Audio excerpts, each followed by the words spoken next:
nakasubscribe sa channel ko, don't forget to subscribe and hit the notification bell para lagi kayong updated sa mga video na gagawin natin.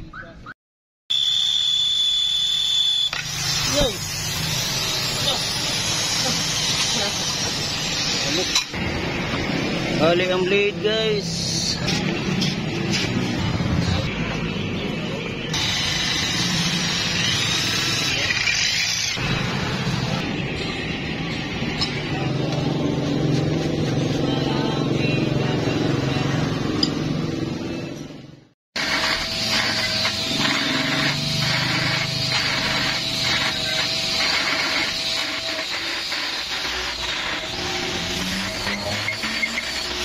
Nice one.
Okay, let's assemble the iron plate.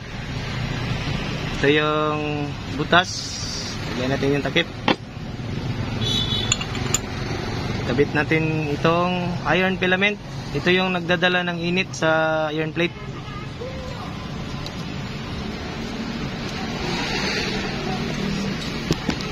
Lagay natin ang cover.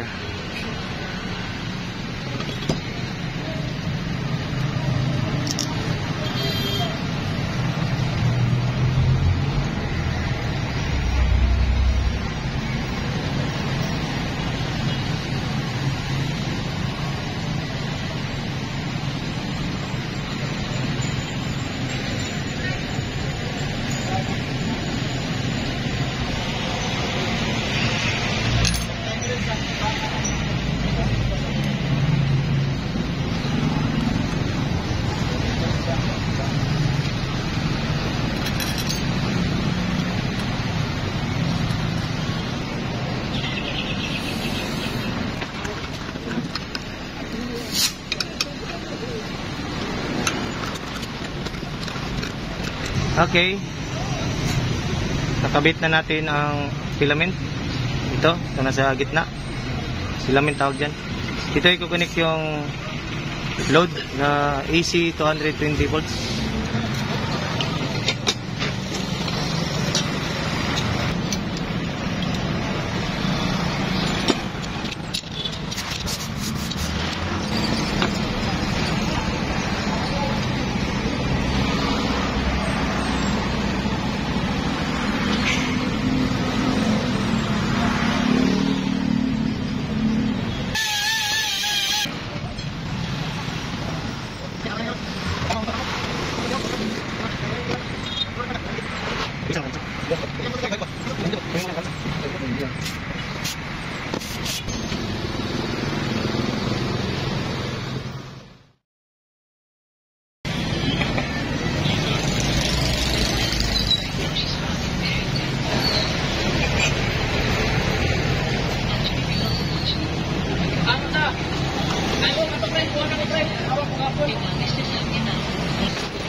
guys, tignan nyo, ayan yung resulta sa vulcanize ko na tube.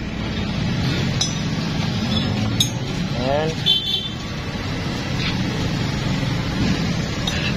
Maganda yung resulta niya. Maganda yung pagkaluto. Steam valve replacement po tawag dito. Ayan.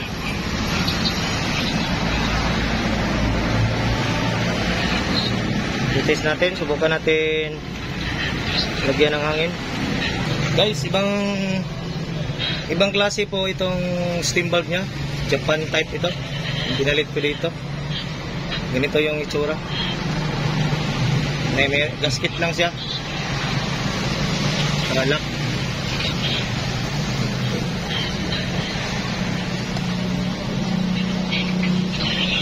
Ganyan, oh.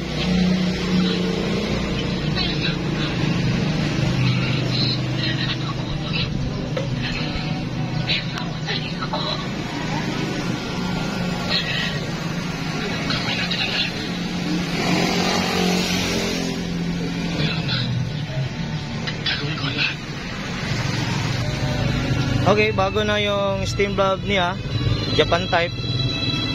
Ito yung luma na steam valve niya na tuklap. So, pinalit natin.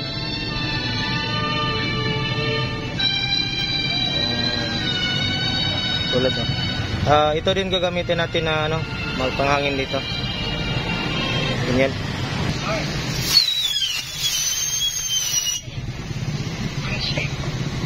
Okay. Kapag wala kayong adapter sa ganitong steam valve, pwede nyo ito gamitin tulad nito. Ganito lang, lumang steam valve din ng motor. Lagyan mo lang ng inner valve, yung core valve nya dito. Tapos ganoon lang, dapat malaki yung butas dito na makasya yan, oh. Yan, pwede na lagyan ng hangin. So pwede mo na gamitin yan pang extension sa ganyang klaseng Japan type na tawag ito, Japan type na steam valve. So napalitan na natin ng bagong steam valve, yung tube. Ito yung luma nya, natuklap. Pinalitan natin ng bago. So hindi natin ginamit yung pag-repair ng yung nilalagyan ng tawag dito, yung washer. So direkta nating binulkit dito sa tube yung nya, yung steam valve. Oh. Okay, ibabalik natin yung takip ng steel plate natin na iron plate. Ito.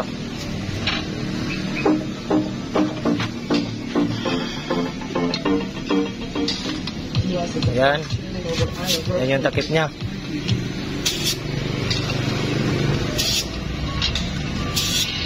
Okay.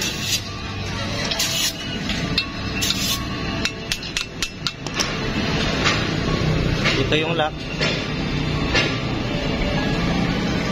Dali.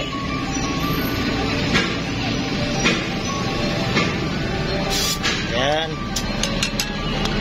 Ayan, nakalock na siya. So may takip na. Pwede na gamitin sa ibang luto.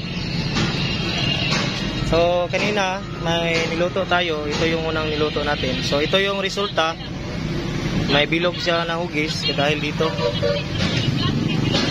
Ngayon, pangalawang bulkit natin, ito, yung steam valve. So, okay, titest natin sa tubig. Malaman natin pag may leak ba yan. Okay, wala na siyang leak. Pwede na yan gamitin. Ayan. Sa mga